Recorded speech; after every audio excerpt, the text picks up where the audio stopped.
still the largest market in the world, right, in 2014.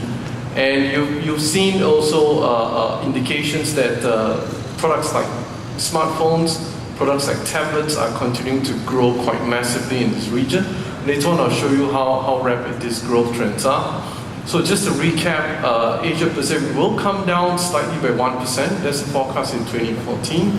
And that's mainly coming from developed Asia. Now, emerging Asia, you can see there's about 27%. Now, primarily, this is still happening with a much more uptake in volume, but a less in terms of value. So innovation is getting quite a bit cheaper across Asia.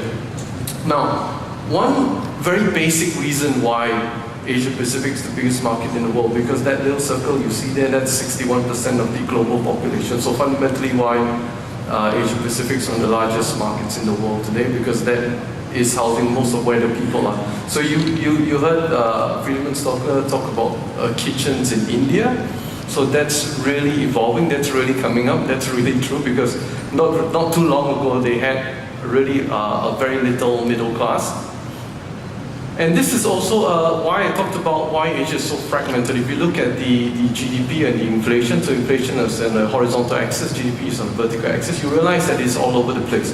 The ones that I marked up are the emerging Asian countries. So you see China with a relatively controlled inflation, very high GDP growth, the largest population, that's why the bubble size is so big, it's 1.34 billion. India all the way to the right, so you see the inflation is about 10%, and the population size about 1.2 billion. Right? So the circle would indicate all the countries with a very high real GDP growth and a relatively strong inflation. Now that's not going to hang for long, because inflation is going to start to come back. And the mature economies on the left-hand side, you see countries like Japan, Australia, Singapore, Taiwan, Hong Kong, roughly hovering around the 3 to 4% growth areas as far as inflation goes. So, what's the summary in Asia Pacific 2013 versus 2012? Well, first off, telecommunication is the largest product sector. It grew by about 29% year on year. Consumer electronics is down just 2%, so that's interesting enough, because more screens were being sold, but of course prices were eroding quite fast. IT down 6%. And for photo, it's the most badly hit, about 16%. So a lot of the camera sales has been affected mainly by the smartphone sales. So I put some couple of notes there. Smartphones showing no signs of slowing, especially in the emerging economies. Portable PCs facing decline. Now this is simply because of the tablet increase. Consumer electronics are still based on TVs, but the larger screen TVs. So we hope the OLED and curved screen TVs and 4K, so on and so forth, is going to start to move on quite a bit for the CE side, and fixed lens DSC coming on the down. So what about the sector trends? So this is across Asia Pacific. So again, in GfK, what we talk about is already a lot of numbers. So we are really a quantitative company. We keep shooting numbers at you, but this is in a very simple chart. If you see the growth patterns, the numbers that you see there below, well, all of the regions are up with the exception of Australia and New Zealand, which is down roughly about 11 billion. That's minus 6%. South Asia, where India is, Southeast Asia, where the main 6 Southeast Asian countries are, Northeast Asia consisting of China, Hong Kong, Japan, Taiwan, Korea, Asia Pacific up 247 billion. The biggest green sector that you see there is the telecom side. So telecom is mainly holding the fort. This is where the growth areas are year on year. Consumer electronics is down systematically across the regions. But if you look at regions like South Asia, it's still almost 20% of the entire market. In Australia and New Zealand, it's about 21%, right? It's down from 23. Now, you see also a lot more saturation happening in the Australia-New Zealand area, where you see actually products like IT, telecom, major domestic appliances, small domestic appliances, still having relatively good sizes of shares over there. Now this is just a panel TV growth rates. So if I wanted to take a year-on-year comparison, so if I took December 2013 versus December 2012, just to see how the growth patterns are, if you realize that everything above the red sector, regions like India and Southeast Asia, have always been above the red line. Now, what that means is that the year-on-year growth for TV has always been more than the same time last year. Whereas regions like Australia, New Zealand, China, for example, started having negative growth year-on-year all the way back in 2011.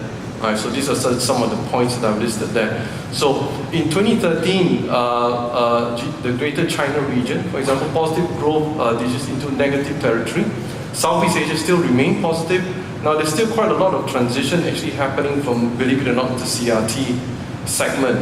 In India, that's still about 30 to 35% of the entire Indian market is still on the CRT TV. So there's still quite a bit of transition that's going to happen from CRT to PTV, to panel TV. Now we also look at the ANZ shift. Now there's going to be a lot more higher value growth rates for PTV across the matured economies. Matured economies like Australia, New Zealand, Hong Kong, Taiwan, Korea. And if you look at the overall Asia Pacific in terms of just a volume point of a couple of main product categories, right? So we stretch from the left, smartphones and feature phones. You can see that the year on year, that's the growth rate of smartphone. Feature phone has really started to come down. Now, feature phones in a lot of emerging countries is still selling pretty well. Now, if you looked at it in terms of volume across Asia Pacific, about 45% in volume-wise is still coming from feature phones. Now, value terms, this is around about 20%. It's very, very low. Now, this is simply because of price points. So that is why, if you're wondering, brands like Nokia, for example, they're still doing pretty well in terms of feature phones. Even brands like Samsung are still doing pretty well in feature phones, because a lot of the emerging countries like in India, in Vietnam, in Thailand, they still do purchase. So the volume-wise at that point in time is still about 30 to 40% overall.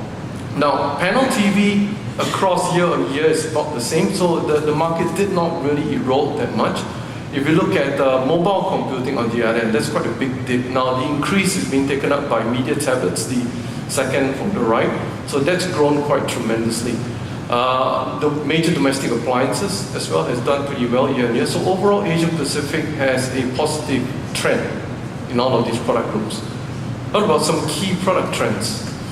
This is the smartphone growth rate. Now, it's the same principle that I showed you previously, which is we're talking about the year-on-year growth. Now, if this is the year-on-year growth, you look at countries like China, the line that you see, if you draw all the way from the right to left, that's around about 50% growth in China. Southeast Asia is experiencing still about 80% growth year-on-year. That's quite phenomenal, right? So the growth patterns, it still doesn't show any signs of declining. Australia, New Zealand, and Hong Kong, Taiwan, Korea, Singapore were the mature economies. So you can see that growth rates are now below the double-digit points. So that's why you probably hear as well that smartphones is starting to stabilize or starting to flatten out, right? We see that mainly happening in the mature economies. So there is going to be an uptake as well of low-end smartphones, right? So smartphones are going to get cheaper and cheaper. The mature economies are going to start picking this up pretty fast. The emerging economies will also start to take low-end smartphones. So the competition is really going to heat up at the lower price point ranges. So that's where the 100% mark is. So we are still experiencing markets like emerging Asia and China still at a 50% growth overall.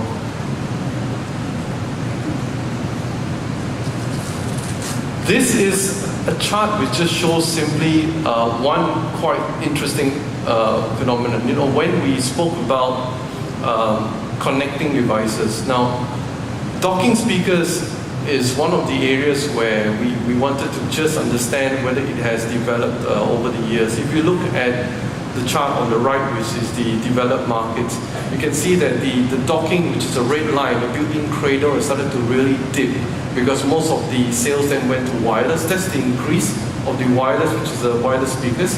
If you look at the emerging economies, the same trend has started to go up. So all of the docks or the docking speakers, consumers in a lot of Asia are not really preferring them. And this is now not just talking about the iOS connector or the Android connector. What everyone is now trying to invest in is mainly on the wireless speakers. So we continue to see that increase overall. This is one of the segments that across Asia we will continue to see quite good growth. And the Android increase in Asia and countries like Indonesia, where Android smartphones is roughly about 70 to 75% of the entire market. Right? This is potentially a very big market where penetration rates, especially for products like these, is extremely low. Right? So we have that one of the sectors. If you look at the portable PC versus tablets sector, now combining both of the notebook PCs and tablets, so what we saw in the previous trend was portable PCs actually coming down quite massively, whereas tablets started to grow. Now, in actual fact, a lot of the trends are still going down, with the exception of the growth in volume. So that's the blue arrow that you see on the right coming up from 30 to 45% year on year. Prices have fallen quite dramatically, around about 50%. So that's about $374 today. So this is all in effect with the uptake of a lot more Android devices. So Android tablets are really making an upswing. You see brands like Lenovo, you see brands like Asus now really coming into play. And on top of that, Samsung is stronger than ever in all of the Android tablets, and this giving quite a race to Apple. The introduction of the ultra portables or the ultra thins, the share hasn't really gone up for these kinds of devices. Still, we see the mainstream 13 to 14 inch notebooks becoming still are the bulk of the purchase, and a lot of it has been switching now to the tablet area. Just to prove that point, if you look at the prices of the tablet market and how it's evolving across various regions. So we have Asia Pacific, Japan, Southeast Asia, China plus Hong Kong, India, South Korea, and Taiwan. Now, the price point that I marked out, which is the orange and the red sector, and if you look across 2010 all the way up to 2013, you will see a upward trend. So a lot of the tablets today are below the 500 USD. In Southeast Asia, that makes up more than 80% today on the market. So this is how fast the price points are eroding. So volumes are actually growing quite tremendously, but prices are falling as well quite tremendously. So that is why you get the dip in overall value, but in terms of uptake in volume, there's a lot more ownership of tablets today. If you look at India, more than 90% of all the tablets today are below the 500 US dollar mark. So just looking at this diagram, you probably think and understand, for example, the price points of Apple is going to be quite difficult for them to actually target where the sectors are that they can sell at.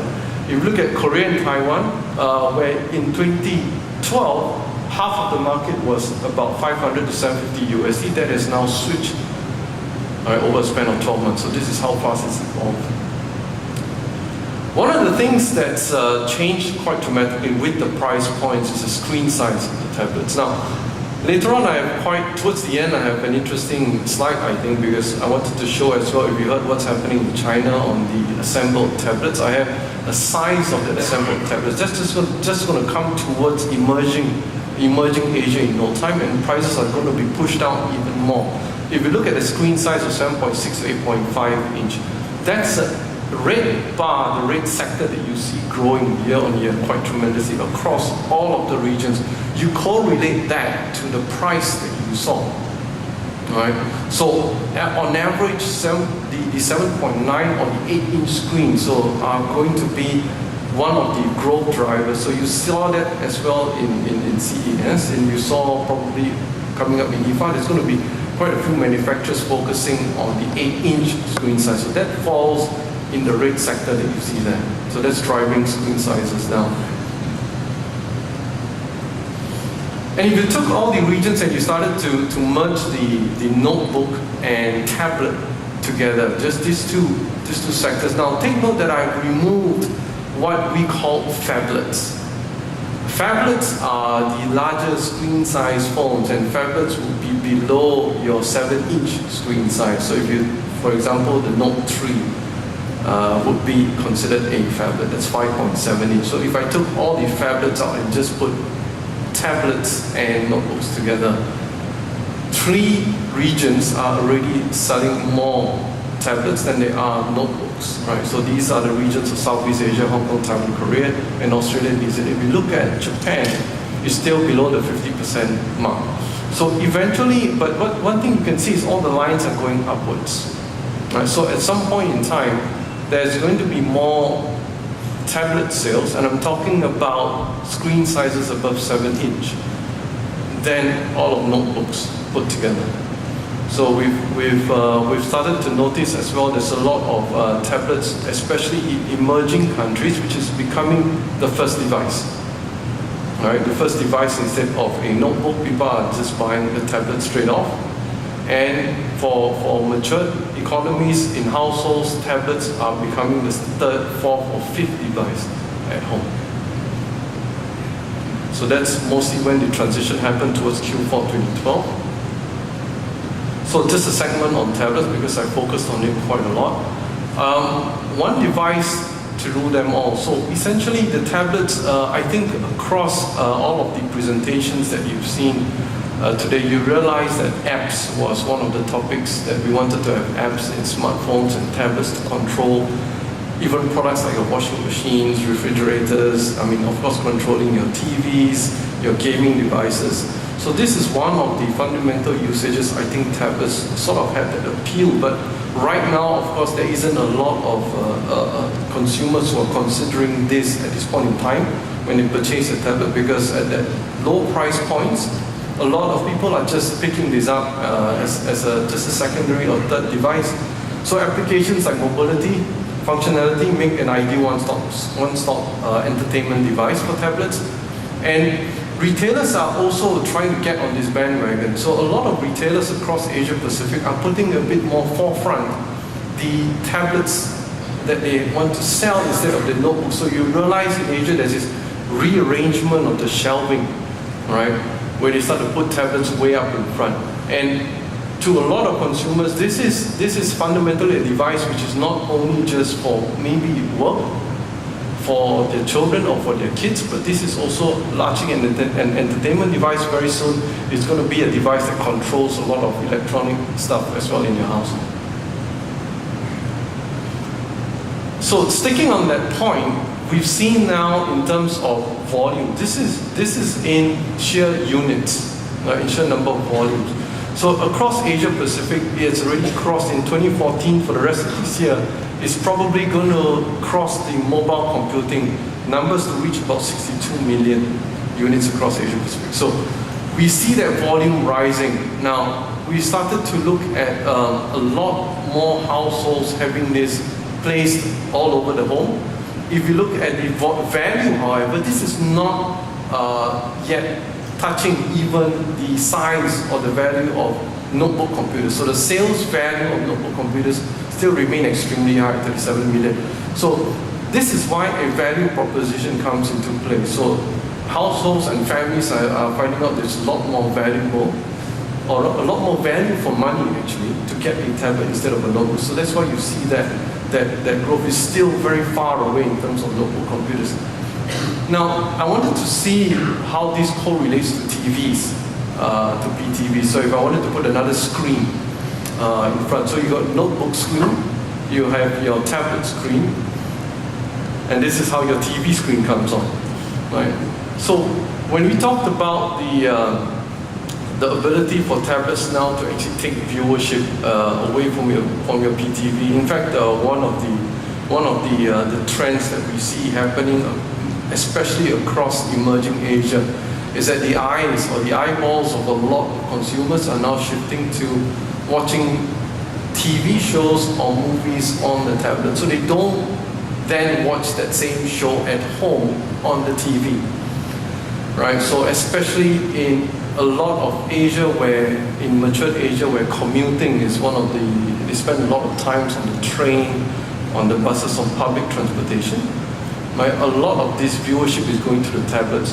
So we see that happening, and a lot of the network operators as well, mainly in matured Asia, is offering the same kind of programming that you can watch on your tablets, that you can watch on your TV. So it's just a challenge for the eyeball. I felt that a lot of the sales for tablets start to go towards this angle, where you don't used to have it on notebook computers. Not so much, at least, that people want to watch TV or movies on a notebook computer. On tablets, this is actually one of the activities that they can use. And this is one of the key points that I wanted to talk about. This is just a case in point. Now, recently across in the media, there's quite a lot of talk as to how sizable or how big the assembled tablets are. If you know China 5-6 years ago, there was this huge assembled desktop market where you could go in and set up your configuration. You could tell the shop what you want in terms of your configuration, your hard disk size, your processor, what color of box, what kind of RAM, what kind of video card, etc., etc. That's happening now for tablets. It sort of skipped the notebook era and hopped onto tablets. This is the number of brands of tablet PCs that you have in China. The gray ones are the international brands, of course, so they're still the dominant force.